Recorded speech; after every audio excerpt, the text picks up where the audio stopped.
Hang tight, Doc. I've got this.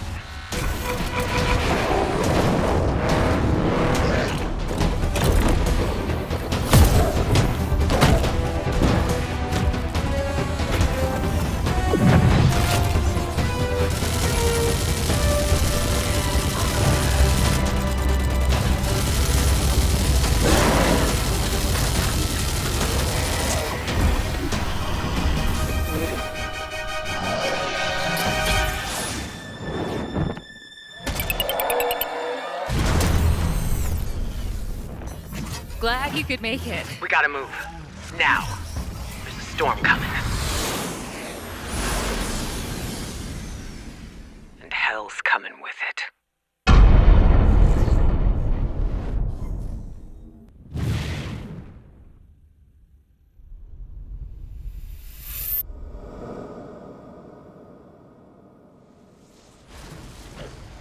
Go, go, go! My life for Ireland! Hey everybody, I'm Winter, RTS enthusiast and generally salty nerd, but I'm excited to bring you a few more qualified nerds here today, announcing the newest and best hope for the entire real-time strategy genre with no pressure whatsoever. The co-founders of Frost Giant Studios, we have Tim Morten and Tim Campell. Thank you for joining me. What is Stormgate? Basically, brand new RTS game, very much trying to stay true to the things that make RTS great, while also being more approachable to a broader audience. Should feel very familiar to players of Blizzard RTS, but at the same time new, because it's a new engine, a new universe, new factions, and some new gameplay innovations. Maybe I'll pass it over to Tim. Yeah, we're super excited to share news about Stormgate and be able to talk about it. It's a game that we're super excited about, set in a brand new universe, like Tim was saying, that's a mixture of science fiction and fantasy colliding into a future Earth that's gone through an apocalypse, and players are stepping into the shoes of human resistance that are fighting against these demonic infernal invaders coming into their world. And it's a high stakes, epic scope conflict, and something that we think is going to be really exciting for players to experience. Well, Yeah. actually, if Go I ahead. can jump in there, because you can tell which one of you was more focused on the epic scope story. Sorry, Tim, but Tim, could you give us a little on your background, especially in the RTS universe? And I think you know which Tim I'm talking about in reference to that. It sounds good. So at Blizzard, I was the lead campaign designer for Warcraft 3: Reign of Chaos and the Frozen Throne. Worked with a team of excellent level designers to build all of the campaigns, as well as the competitive maps for those games. And so I have, before that, worked in other franchises like Command & Conquer. I worked on Red Alert 2 and the start of Generals, and worked on the campaigns there. And this is something that's near and dear to my heart. I've spent years and years doing this, and since leaving Blizzard, I've been dreaming about what I would do if I were able to give back to the genre that I love. And Tim and I have talked about this for years leading up to the formation of Frost Giant. And so being able to finally now unleash all of these ideas and creativity in Stormgate is something I'm super excited about. That is really cool to hear. And now on the more, I guess the general RTS accessibility and how do you market an RTS today? Like, what about your background, Tim M? Got it. I most recently was at Blizzard for 5.5 years on StarCraft 2. I left at the end of 2019 to team up with Tim C to start Frost Giant.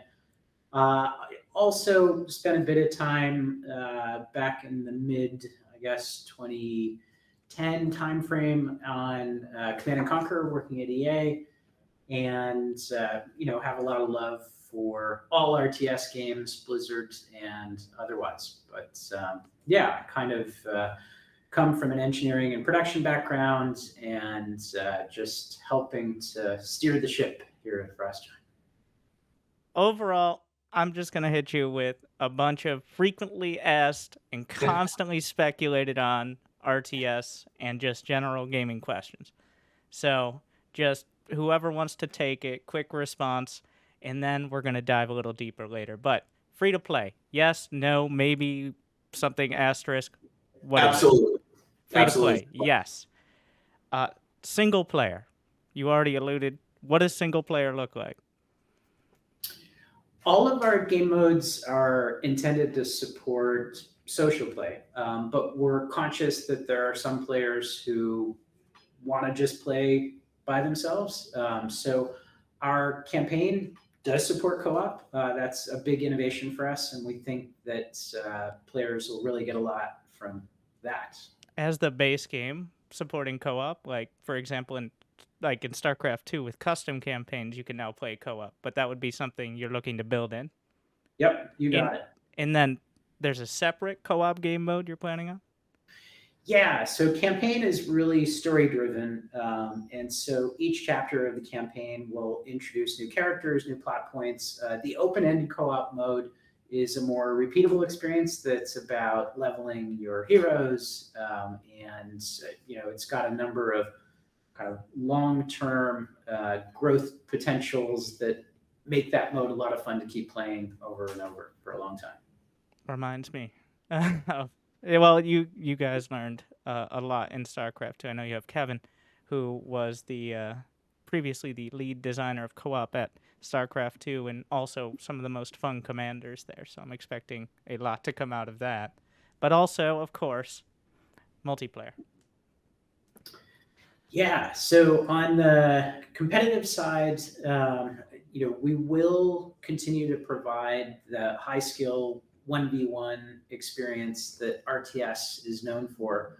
We're putting a lot of effort into making that responsive, providing a great ladder experience, integrated tournaments, which will be a lot more robust than what we were able to provide previously. But we're also adding a 3v3 team-based competitive experience that is really its own mode, separate from the way that 1v1 competition works. And that's another innovation that we're excited about. So I'm going to dive into this more later, but you're saying a different, unlike in StarCraft 2, for example, like a different balance for the factions, which will be the next question. Different balance for the factions and different multiplayer modes? Yeah, I mean, these are brand new factions with brand new units. So definitely the balance will be new and unique, and we'll work with the community to get to a point where there's a meta that feels good. But for 3v3, this is an opportunity for us to take some of the mechanics that are emerging out of the open-ended co-op mode with heroes that have different abilities and kind of even encourage different play styles, and bring them into a direct competitive mode in 3v3. So really a bit of role differentiation becomes possible in this mode, which is one of the unique things that we're starting to explore.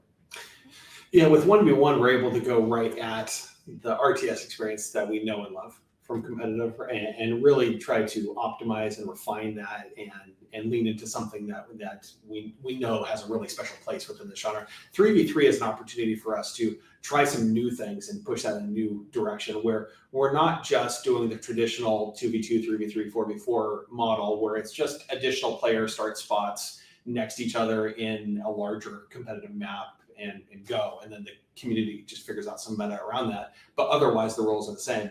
We're leaning into trying to make that its own mode beyond just increasing the player count. So different things to do on the maps, different objectives potentially on the map. We're really experimenting with a lot of things in that mode in order to help make it be something that is fun for people to play together and to strategize about before going into matches, and have that extra social layer to it.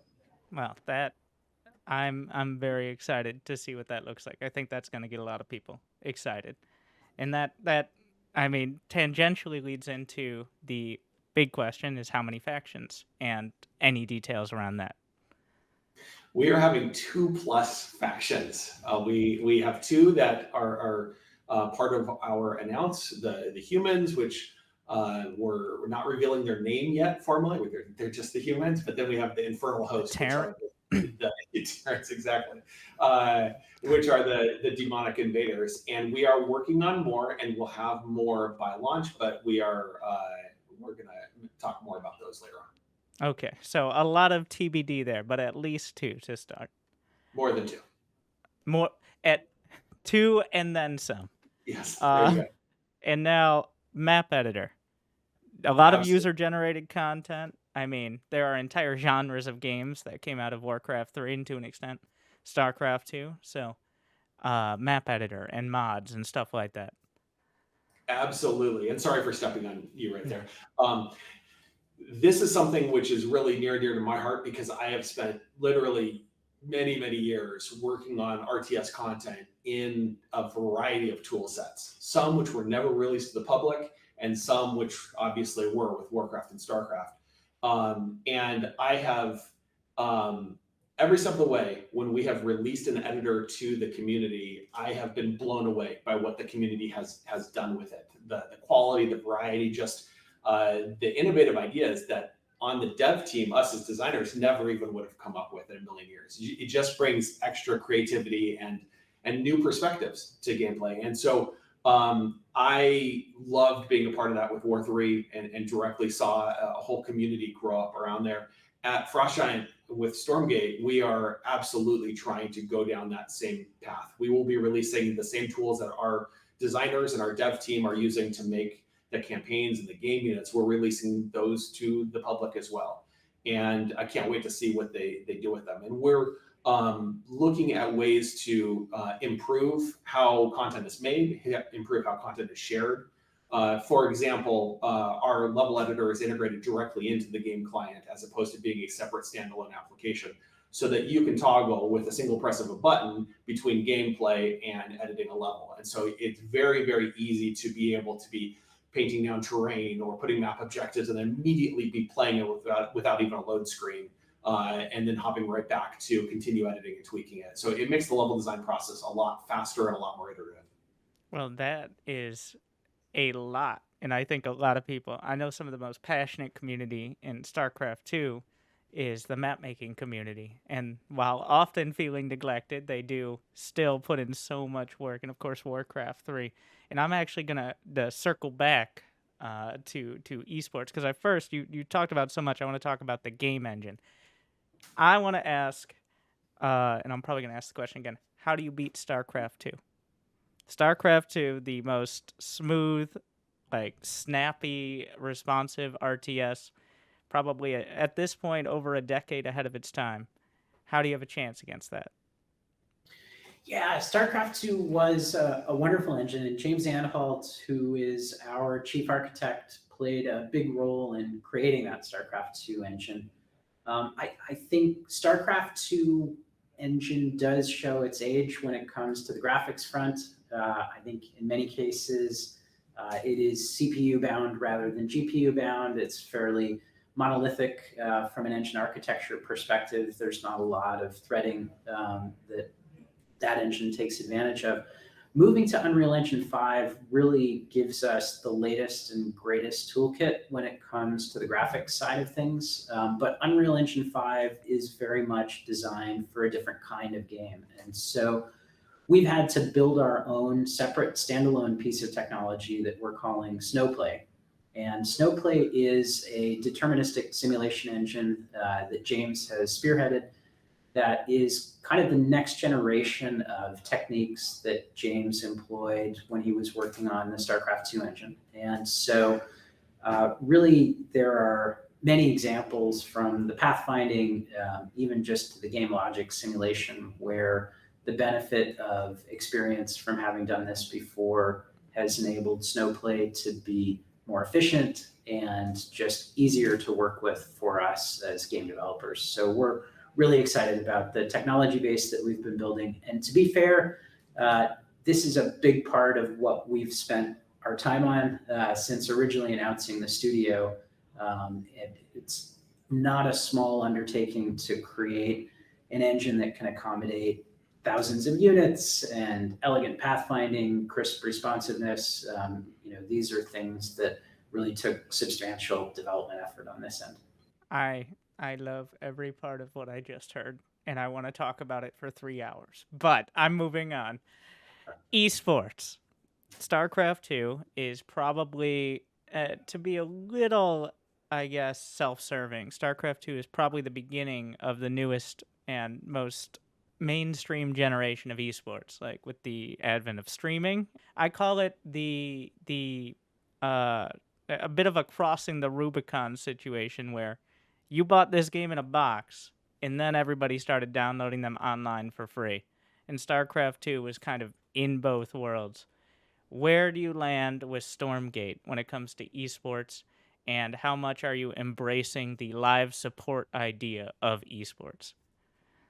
Yeah, that's a great question. So I think right out of the gate, we have planned for esports to be part of Stormgate from inception, and it really is a big part of our vision to integrate esports more directly into the game client, so that whether you're a player who is playing against your friends or somebody who wants to compete within your school or within your state, all the way up to the professional circuit, that's possible to do from within the game client.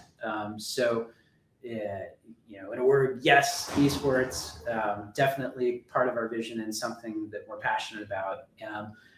You talked about the ongoing support nature as it relates to esports, and I think this is one of the things for esports, but for Stormgate as a whole, that I'm most excited about, that we've been able to design this product from the outset with an eye towards continued content.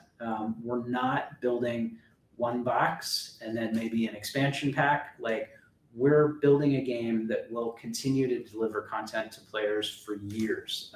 And the story that we have put together already has a very long-term arc planned. But that means content for not just campaign players, but also co-op players, also competitive players. All of these are woven together into the vision that we see carrying Stormgate for many, many years to come. And I love the crossing the Rubicon analogy that you made there. StarCraft, like you were saying, was designed originally. StarCraft 2 was designed originally as a box product and pivoted into free-to-play, shifted into the model that it eventually went into, but without necessarily the foresight going into it that could have changed how certain decisions were made. That I think Blizzard did a great job of navigating that transition. That's an awfully difficult one to go through and still be successful at on the flip side of going through that. But that is one of the benefits that we have building a new game from scratch in this era, is that we have this model in mind from the get-go. So from day one, we're able to make decisions around the gameplay and faction design. We're able to make decisions around the modes, knowing ultimately where we're going to get to. We're not shipping an expansion not knowing what the next one's going to have, and then kind of figuring out new stuff to add in that expansion, not knowing what the next one's going to have. We're able to actually methodically have a long-term plan that we're going to be able to dovetail feature rollout and content rollout towards, so that it stays as cohesive and tightly woven as possible. Where did StarCraft 2 go wrong? And by go wrong, I mean, where did it fail to live up to what you think it could, and overall you think you can do better with Stormgate?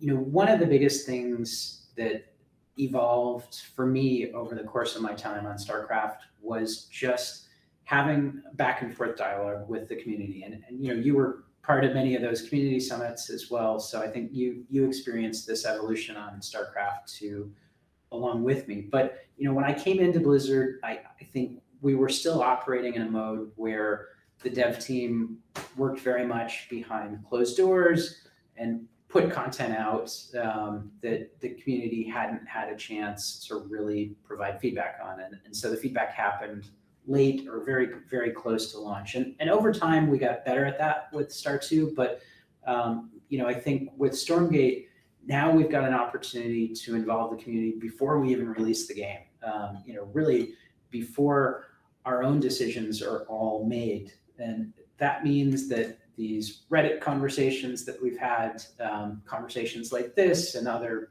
video chats that we have with prominent figures in the RTS community, genuinely help inform the decisions that we're making. And that's really powerful. It's kind of a new way to go about game development. It's one of the reasons that we're announcing now instead of right before the game launches, because we want the benefit of this time to have an exchange of ideas with the RTS community. Yeah, and I think another area, and it's not where StarCraft went wrong specifically, but I think it's been a struggle of the RTS genre in particular, is the RTS genre has a perception as being the hardcore genre, right? It is something which has a high barrier to entry. It's maybe intimidating to new players coming in here. People may try it for a little bit and then bounce out. In fact, I know a lot of people who enjoy watching StarCraft 2, but don't consider it a game that they could play themselves. And I think that speaks to a really high skill ceiling in StarCraft 2, which is fantastic and within the genre, and it's something we absolutely want to be a part of Stormgate as well. But I think this is something true of the whole genre. I think the genre can be made to be welcoming to new players, can be made to help them enter the game experience, help them advance, going from a total non-player to a basic player, going from a basic player to good, and on the way from good to great. And I think we're looking at ways that we can step in as developers and provide tools and a better experience so that more people can have a smooth entrance and experience into Stormgate, which I think will be healthier for the overall player base and the overall ecosystem around the game and around esports. Do you have any examples of specific ideas you're thinking of for new players getting involved in the game? We're leaning into ideas like, can we provide automation that maybe is less efficient than doing things manually, so that new players coming in can have an easier time learning the ropes and kind of getting into things, but there is still that room to improve with how your targeting abilities or triggering abilities or microing your units. You still have that mastery and skill expression there as well. Similarly, we're looking at the onboarding experience, and this is something that I worked on before with Warcraft 3. I did the prologue campaign for Warcraft 3, which at the time I was super stoked about. I'm really proud of it. I actually still am today. But at the time, I felt like that was the best tutorial I'd ever made. I'd worked on some tutorials for other games as well too. And I did that at the end of development. And right at the end of development, we finally brought in our first tester right before we shipped. And the first thing they did was bump a mouse. It scrolled the screen off into the black mask. And they stood there waiting for the game to start and then started clicking and didn't understand why the game was broken. And so I realized in that moment that my experience as a developer was fundamentally different than the experience that a brand new user coming in would experience playing RTS for the first time. And so we've tried to start working on our onboarding experience early in the development cycle so that we can get feedback and we can go through iteration and improve it with real people. And we're trying to make sure that it is a better experience that paces you into the game experience better. And so those are just a couple examples, but this is a constant ongoing topic for the dev team. I'm just going to jump in with one other kind of big area that I think impacts this approachability factor. But by nature of being social, I think players these days often come into games because their friend says, hey, come check out this game with me. And we, for StarCraft 2, designed co-op assuming that players already knew how to play RTS. There's literally no onboarding for co-op. And so time and again, I hear about players whose first experience with Star 2 was through co-op because their friends said, hey, come play this game with me. They get in, like every other video game they've played, the first thing they see on the screen is their character in the game. Instead, there's like a top-down camera. They have no idea what they're supposed to do. They try the WASD keys or the arrow keys. Those don't do what they expect. Like they're just completely out of their element. And so they rely on their more experienced friends to teach them how to play this game. And if their friend's a good teacher, maybe they have an okay experience, but like we as developers didn't provide them any tools to get into this game and learn it if they've come in with their friends. And now that we know, and it should have been obvious, but we learned from these things. Now that we know, there's an opportunity for us to make that experience so much better. And right away, when there's somebody else in there with you, at least who's friendly, that takes away some of the intimidation factor. And whether you're playing co-op or you're playing like 3v3 multiplayer, the fact that you're on a team takes some of the responsibility off of you as an individual and distributes it to the team It's like right away, these are things that make it more approachable, I think, for mainstream players. Yeah, I love having people I can blame for my losses and failures. There we go. But I guess that kind of pivots a little into the big criticism, and I think this is another thing that is based on StarCraft 2's success and lack of success in different ways, is RTS is a dead genre. None of us here are getting any younger, and neither is the majority of my audience. But how are you bringing truly new players? Yes, friends, of course. For people who play StarCraft 2, those are few and far between already. But in general, you're saying people want to play RTS, not just people who played before, but new people want to play. And let's say they don't have someone like me or someone who just wants to get their friends into the game. Why would they look at Stormgate? Yeah, a lot of, I think every game community goes through a period where people are saying dead game. And it was so fascinating. We started it in StarCraft 2 already. It was so fascinating for me, at Blizzard, getting to see the player numbers. And the reality was the community was so stable, incredibly stable. But the perception from the outside was, oh my God, these games are bigger than us, so our game must be getting smaller. And the truth was, the game was very, very stable. But League of Legends took off, grew to 100 million monthly active users and beyond. More recently, Fortnite has been huge. There are all of these trends where genres explode and then kind of plateau. And those plateaus have been remarkable for some new genres. So, I think first thing RTS needs is a new game. Like, people are not going to try something that's a decade-old game because it's old. So I think right out of the gate, we have this opportunity for a lot of people to come in and check out Stormgate. You talked about bringing friends into the game. If I think back to the early days of League of Legends taking off, or PUBG prior to Fortnite, it really was that virality of people saying to me, like, hey, you got to try this game. I think Elden Ring lately has been a great example of people saying, hey, you got to try this game. And I love the Elden Ring example because Dark Souls had such an RTS-like reputation of being kind of punishing to play. And I think you hear about it and you sort of think of it with respect, but you're like, that's probably not for me. It's too punishing. But Elden Ring comes along, and suddenly those Dark Souls players are like, yeah, no, this is the one you got to try because it's open world. This is the next generation. You're going to love this. And clearly that virality that surrounded Elden Ring has caused that community to just explode in the best of ways, become a massive self-sustaining community. And so our hope is that by being thoughtful in all the ways that Tim talked about, in trying to provide a better onboarding experience for players who are getting their first exposure to RTS with Stormgate, that we can have that Elden Ring moment for RTS, that we can help bring players into the genre who try it, love it, and stick around, because we all know it's a great genre. We just have to get them to come in and not be intimidated about it. So what I'm hearing is that Stormgate is the Elden Ring of RTS. All right, that's a good title for this. But I'm very glad to hear. I hadn't really thought of that comparison. Originally, StarCraft 2 I got into because my World of Warcraft arena partners started playing it. And I'm like, Awesome. Why are we not playing arena today? It's like, and then I canceled my WoW subscription because I wanted to play a real game, of course. But yeah, I guess I'm a little hypocritical in saying that people won't find other people to get into it, because at the end of the day, you need at least one other person to play against. I think it is time. It's time to talk about, when can I play the game? All right? You show me this fancy cinematic. You got all this crazy art. You got a lot of good words here. But when do I get to play Stormgate?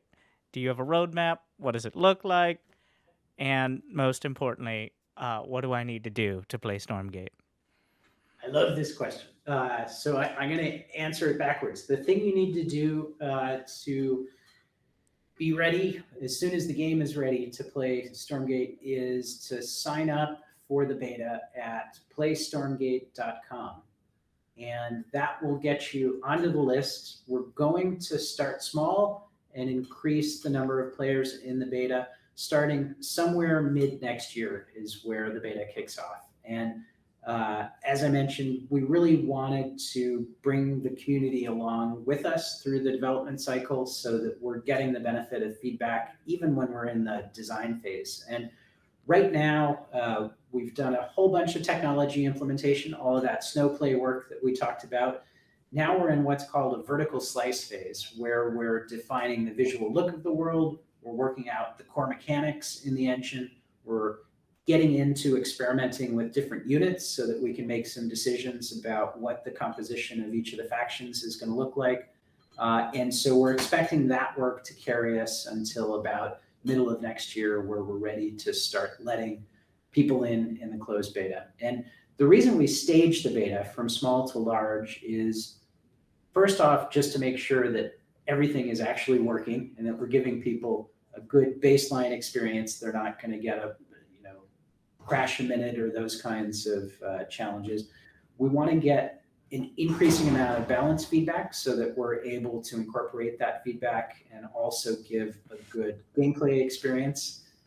And then there's a bunch of back-end services just in terms of our game servers, the matchmaking, all of the components that make up the live service that we want to apply stress to gradually so that we can understand where the things we need to work on are.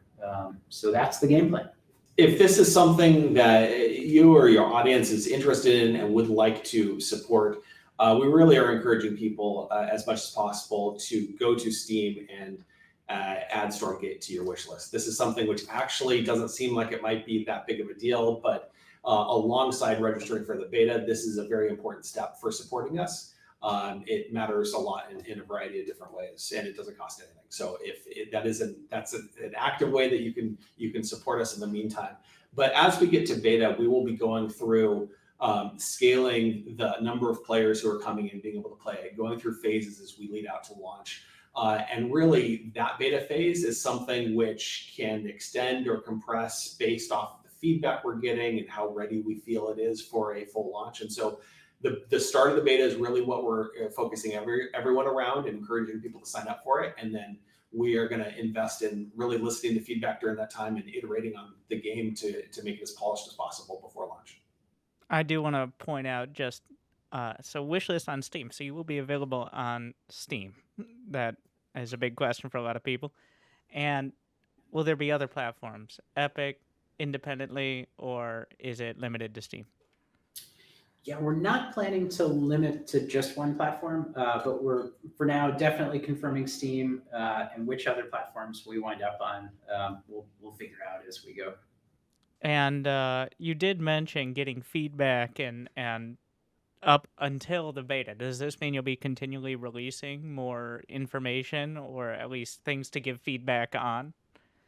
Absolutely. Yeah, there's a pretty recent topic from earlier this week on our subreddit. So the Frost Giant subreddit, r/FrostGiant, just around different approaches to phasing game launches, kind of what we've just been talking about. And we'll have more topics between now and the beginning of the beta. There are always things that we're talking about internally where we feel like it would be helpful to get insight on how the community thinks about it. Yeah, this is so important to us. One of the big reasons that's factoring into when we're announcing, the fact that we're announcing Stormgate now as opposed to in a year or 18 months from now, is specifically so that we can start talking with the community around this game, its feature set, its content, the game universe that we're building, and to get that dialogue and that feedback going. We, I think, literally just passed a 2-year mark from the company's inception. And that was 2 years from when it was just Tim and I and a Starbucks cup in each of our hands, right? Sitting outside Starbucks saying, let's do this. And so this is a pretty rapid pace to actually get to being able to share the game's name, share the game's setting, start talking about the game but we are doing this specifically to get feedback and to interact with the community to make sure that we're building the game as best as we possibly can. Most of the big studios would probably wait 4 years, 5 years before announcing, right before they launch. But if we did that sort of model, it would eliminate any ability from the community to give us feedback that actually would impact the game. And so this is hopefully the start of a conversation with the community that we will carry all the way through the beta phase and help shape the game. Well, thank you. So playstormgate.com and wishlist on Steam. Those are the top 2 things. And then continually check the subreddit as well as FrostChat on Twitter for any regular updates, especially if you want to give feedback directly. Do I have it right? You got it. That's perfect. That's perfect. Well, there you go. So, it's a free-to-play game, but believe it or not, I've heard games are not made for free. How do you make money? Yeah, we're going to leverage the learnings we had from taking StarCraft 2 free-to-play in 2017. And philosophically, how we approached that was trying to provide players the opportunity to experience each mode of the game without having to spend anything. So for Stormgate, the first campaign chapter will be free. The initial heroes for the game will be free. You'll be able to play competitive multiplayer for free. If you find that there are parts of the game that you enjoy where you want more content, whether that's more campaign story, more heroes, cosmetics, those will be available to purchase, but you don't have to spend anything. You can have access to all of those baseline pieces of content for free and continue to enjoy those with no obligation to us. And so the burden's on us to make sure that we're producing content that's so good that people feel like they want to buy it, basically. And then we're going to have loot boxes within loot boxes that have NFTs inside them. Also. Oh, that was obviously my next question, is when can I get a Stormgate NFT on my phone? Just to be clear, we are free to play, but not pay to win. We're not going to be selling power, and there won't be any NFTs in this. So like Tim was saying, we may be old fashioned, but we want to build a game that's fun to play. And it's so fun that you want to play it and that you can purchase more of the types of content that you enjoy as a player. We really wanted to build a game that's a game first and then support that with the business model, as opposed to really starting with a business model and then trying to design a game that can maximize that as much as possible. So we hope that everyone enjoys Stormgate and that finds the way that they like playing this game as much as possible and then goes from there. I've taken up a lot of your time and you guys have been very efficient with it over the last couple of years, but just last point, anything you guys want to say about Stormgate, anything I didn't cover that you're excited about, fill in the blank here. What do you guys have to say about Stormgate? From my side, it would just be to express gratitude to you and to the rest of the RTS community for coming along on this journey with us. I think there are big expectations to live up to. StarCraft 2 is an amazing game, and we're going to do our best to make a different but also amazing game. But we still have a lot of work to do, and we really appreciate all of the input and feedback that we're getting along the way. So thank you, and thanks to the community. Yeah, I want to double that as well. We literally would not be here having this conversation with you. FrostGiant would not be building a game like Stormgate if it was not for the community within RTS and within StarCraft 2 specifically. You guys are great. You have supported this type of gaming for so long, and we are humbled, and we definitely feel the responsibility on us to deliver a game that hits the standards that you know and love. And so we are doing our very best to build this game for you guys to enjoy, and we really just want to say thank you to everyone for your support. Thank you guys for sticking with me for this interview, and I look forward to hearing more. PlayStormgate.com and wishlist on Steam. Those are the top 2 things, and then write some essays on Reddit because you guys will actually read them, which is crazy to me. But thank you, and good luck. Have fun, you guys. Thank you so much. You know that the balance designer for StarCraft 2 was David Kim. How do you feel about being the next David Kim? I can't say that I will be the next David Kim, but I can say that I will be the first Kevin Dong. In terms of comeback mechanics, I would say that we're trying to make it so that comeback mechanics are more on a faction by faction basis. Yeah, we're still definitely experimenting with heroes in all our game modes. We are really focused on the idea of territory control. So we want players to be expanding all the time. We want players to be able to take that territory, and hopefully it can be like a back and forth where the battle lines are always being shifted, and you can tell who's controlling what territory and who's winning just based off of the minimap.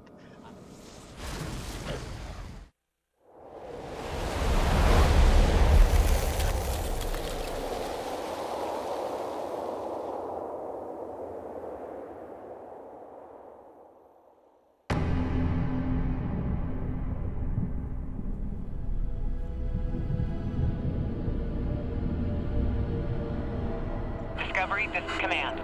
Storm is in your way. Prepare for extraction. Signal's breaking up. Command, I'll do one last scan. See you soon. Over.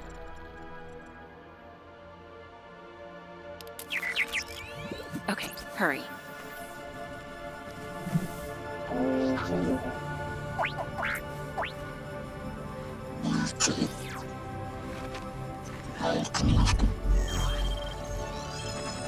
Now we're talking.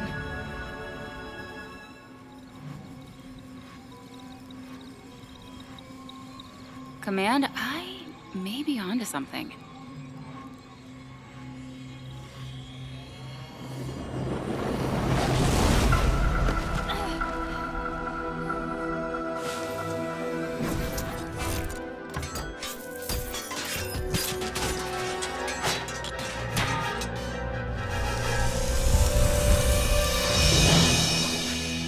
I have it, Command. Repeat, I have it. Mission accomplished.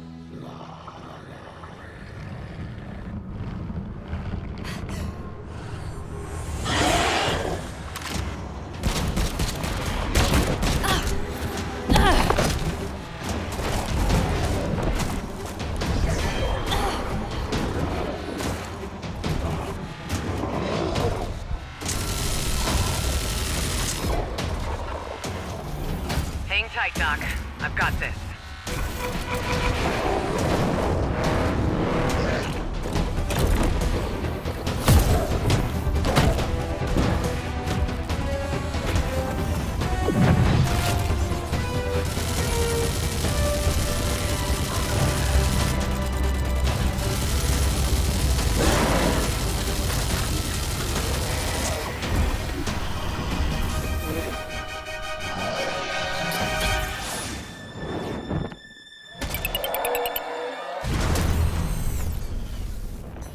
Glad you could make it. We gotta move.